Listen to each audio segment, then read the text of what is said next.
Chapter 7, Part 1. Early resistance movements against the British rule from the time period 1750 till the year 1857. Welcome to NIOS. Today we will study part first of the 7th chapter.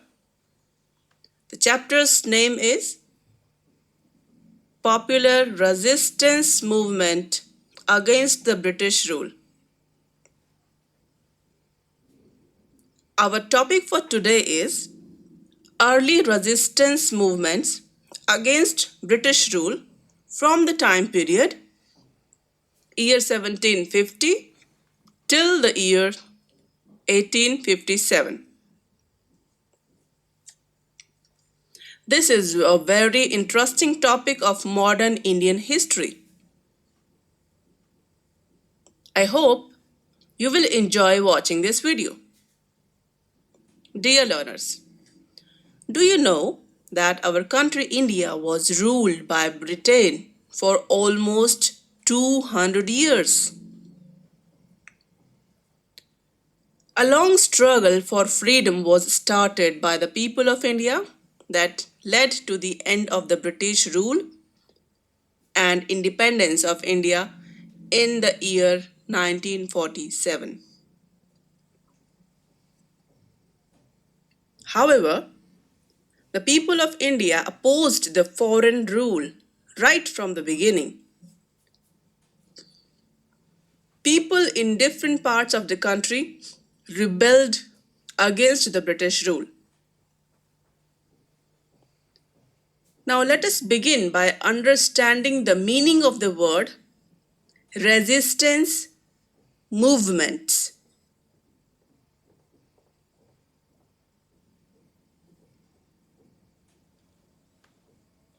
A resistance movement is an organized effort by the people of a country to oppose the rule of the ruling class by disturbing the peace and stability of the ruling class.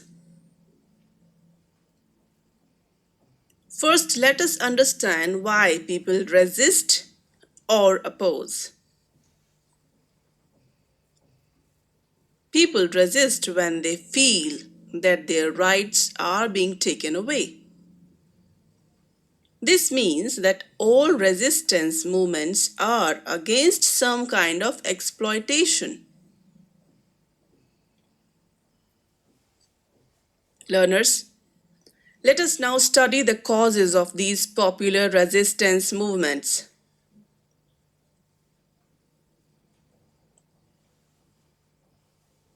You know, the British started many social and religious reforms,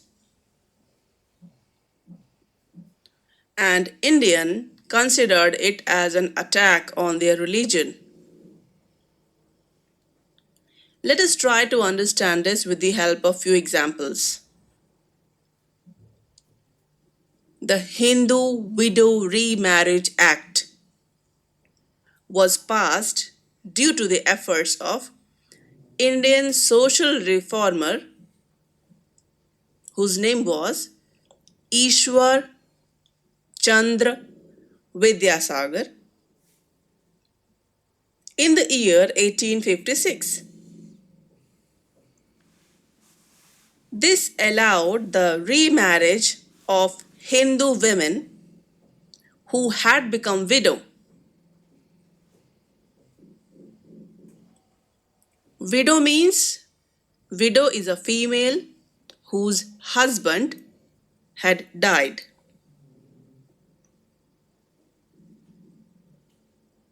While due to the efforts of Raja Ram Mohan Roy, the Anti-Sati Act was passed in the year 1829. This act prohibited the burning of Hindu women with their dead husband.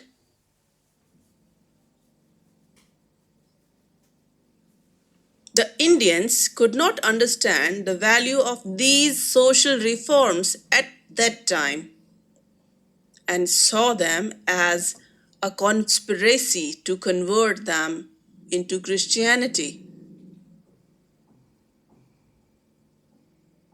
However, we should also remember that the British wanted to spread Christianity among Indians, and for this, missionaries were used.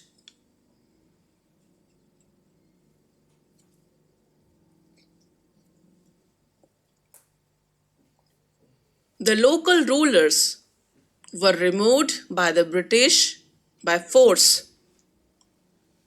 For example, when Governor General of India,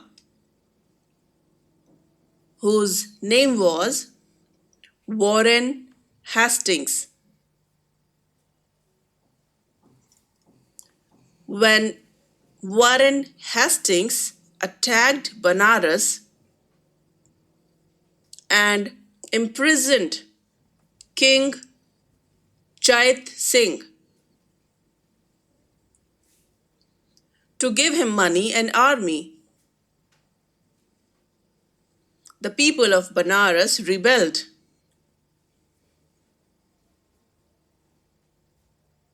Another resistance movement was when the British tried to take away the land from polygars. They also rebelled. Polygars were the hereditary governors of South India.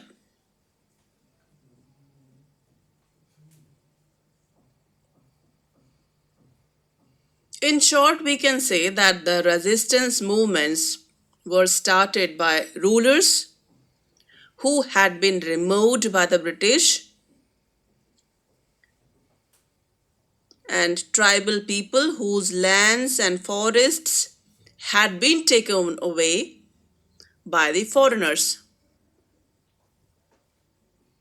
and the farmers who were forced to pay increased land tax.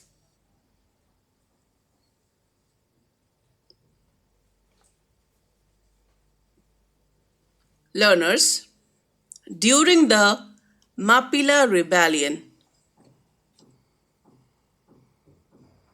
this rebellion was in the Malabar region of Kerala. In this rebellion, the Muslim farmers revolted against the Hindu landlords. Here, the cause of the revolt was the difference in the religions of the rulers and the general public, as well as the exploitation by the ruling class. Let us now try to find out the methods adopted during these resistance movement.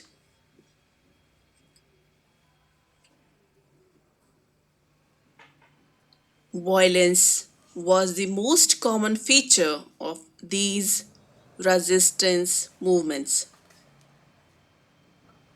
As we see that in all these movements, the common people who were exploited attacked those who exploited them earlier.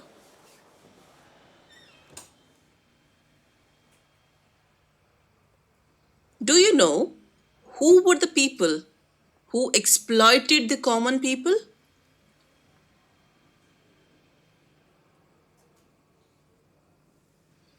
They were the Britishers ruling over India,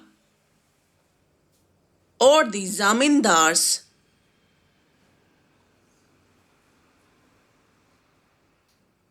and wealthy people,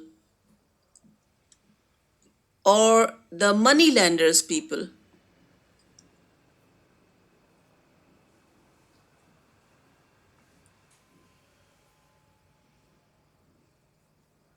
Learners, you just saw a new term, money lenders. Do you know who they were?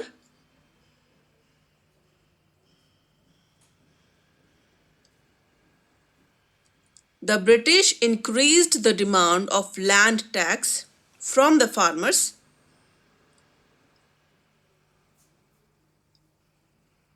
However, the farmers were dependent on rainfall for irrigation of their crops.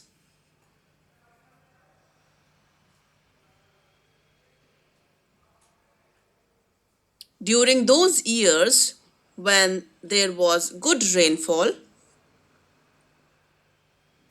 farmers were able to pay the land tax,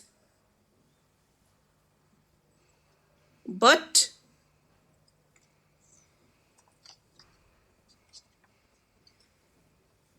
in the year when the rainfall was low and the production of crops decreased due to poor rainfall, at that time also the British did not decrease the demand for revenue, and this forced the farmers to borrow money as loan from money lenders.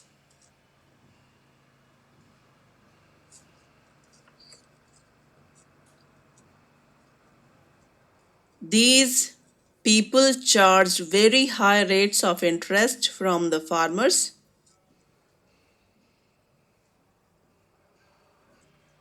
In fact, sometimes the farmers were not able to return the money or loan to the money lender and died.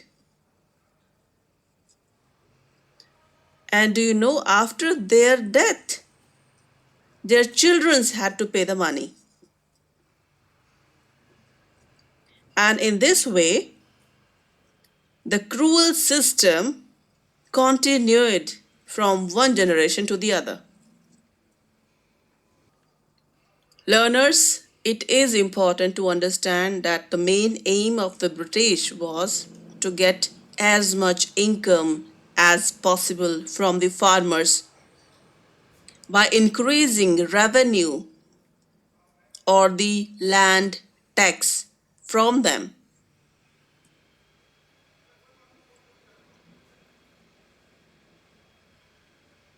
Another movement was Santhal. Santhal rebellion took place against the British and the zamindars who exploited the local population.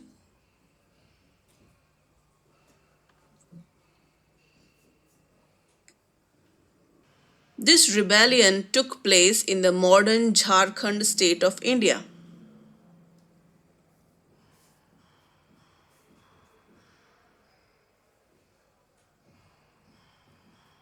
The British crushed it by using force against the Santhals.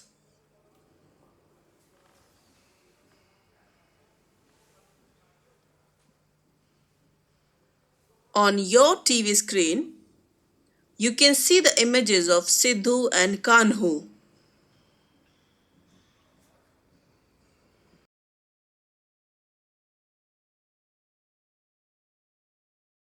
Sidhu and Kanu, who were the leaders of this revolt. Thus, we see that the early revolts against the British rulers were led by three groups.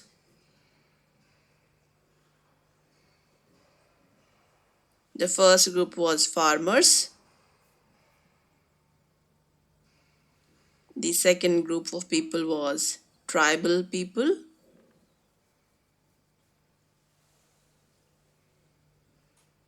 and the third group of people was local zamindars and rulers.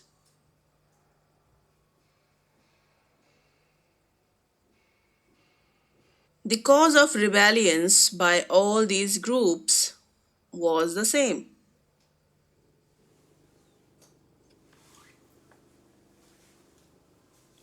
That is to restore the political, economic, and social conditions that existed in the country before coming of the British to India.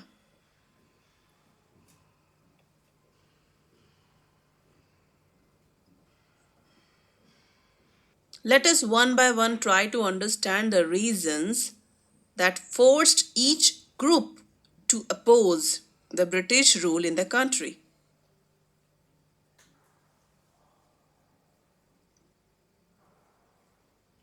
The British had introduced new systems of land revenue collection in different parts of the country.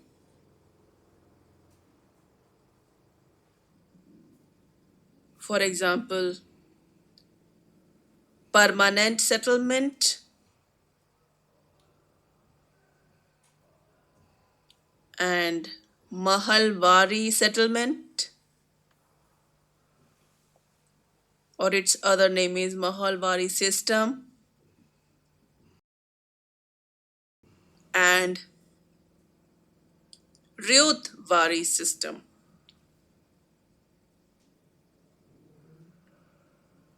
We have already discussed about these revenue systems in our previous video.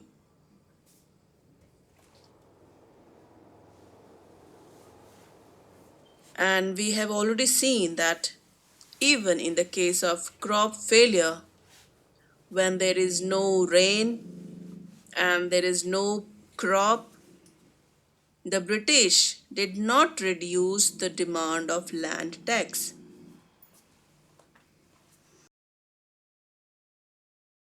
And due to this, the farmers were forced to borrow money from moneylenders. And the rate of interest on this loan was so high that the farmers mostly failed to pay it during their lifetime. And the loan was passed on to their children.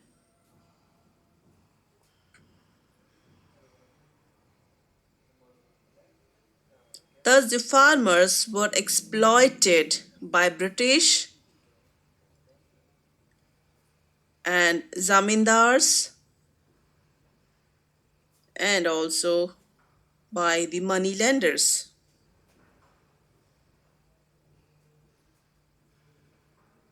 The rulers and zamindars who had been removed from their place also hated the foreigners and they rebelled because they wanted to get back their former status. They wanted to be free from this unwanted pressure.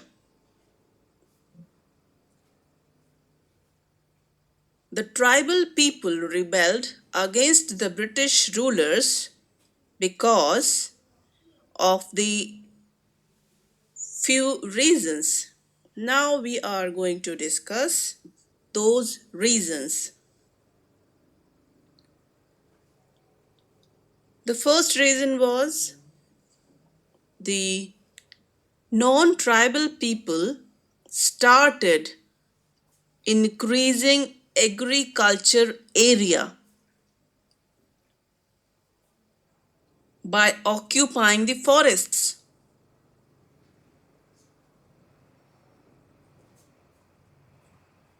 And this led to loss of land and resources to the tribals.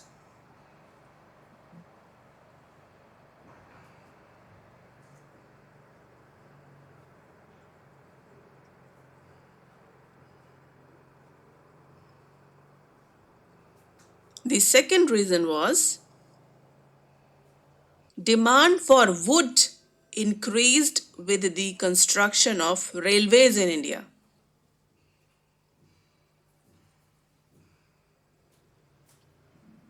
as wood was needed to make tracks for railways.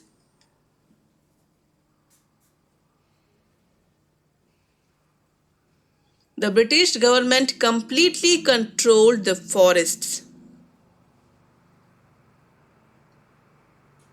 This also made the tribals people angry.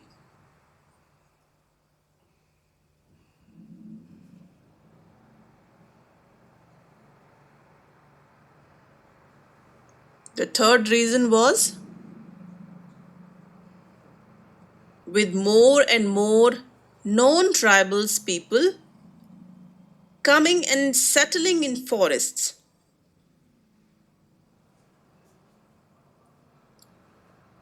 the social and cultural setups of the tribals was changing.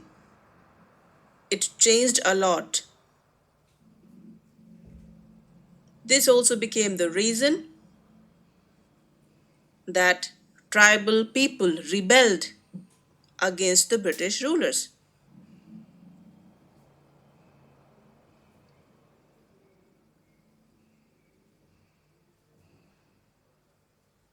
Dear learners, as we have come to the end of this video, let us quickly revise what we have learnt in this session till now. First, we discussed about the meaning of resistance movement.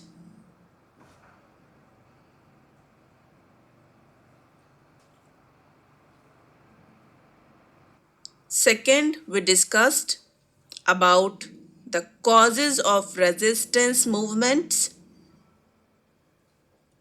against British rule in India. Third, we discussed about the methods adopted by the rebels during these resistance movements.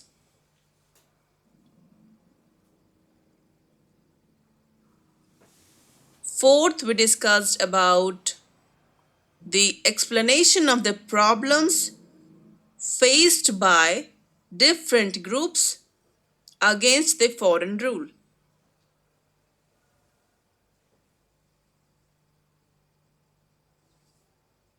I hope you have understood this video well. If you have any query or you have any doubt, you can send us email at signlanguage@nios.ac.in. Also, you can visit our NIOS website www.nios.ac.in. Thank you for watching.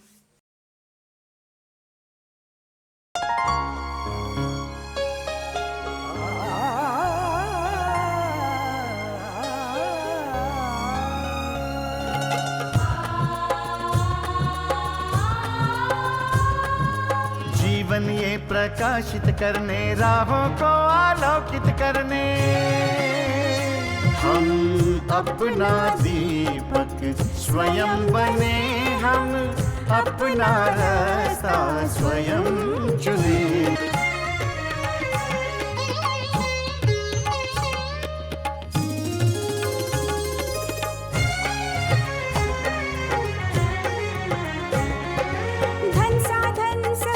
सीमा से विद्यालय जो मुक्त हो, धन साधन समय की सीमा से विद्यालय जो मुक्त हो। कभी पढ़े हम कहीं पढ़े, वे विषय की लोच से युक्त हो। मित्रों हम उठे और जागे,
घर बैठे पाएं राष्ट्रीय मुक्त विद्यालय शिक्षा संस्थान यानी NIOS में एडमिशन, वो भी एकदम आसान तरीके से, जिससे शिक्षार्थियों को होगी समय और धन दोनों की बचत। NIOS से शिक्षा कभी भी कहीं भी। शिक्षार्थियों, क्या आप जानते हैं NIOS में एडमिशन लेने का सरल और सुगम तरीका, जिससे शिक्षार्थियों को ऑनलाइन प्रवेश लेने में सहूलियत मिलती है। NIOS में प्रवेश की प्रक्रिया पूर्णतया ऑनलाइन है। शिक्षार्थी घर बैठे इंटरनेट द्वारा प्रवेश के लिए सबसे पहले NIOS की वेबसाइट www.nios.ac.in पर लॉगिन करें। अपना ईमेल आईडी और पासवर्ड डालकर अपना पंजीकरण करें। पंजीकरण के बाद लॉगिन करने पर ऑनलाइन प्रवेश हेतु आवेदन पत्र खुलेगा। आवेदन पत्र को निर्देशानुसार भरें और प्रिंट आउट लें। इस प्रिंट आउट पर अपनी फोटो संलग्न करें। ऑनलाइन प्रवेश के लिए शुल्क हेतु भुगतान के तरीके हैं: क्रेडिट कार्ड के द्वारा, डेबिट कार्ड के द्वारा, राष्ट्रीयकृत बैंक के ड्राफ्ट के माध्यम से, जो कि सचिव NIOS नई दिल्ली या नोएडा के पक्ष में देय हो।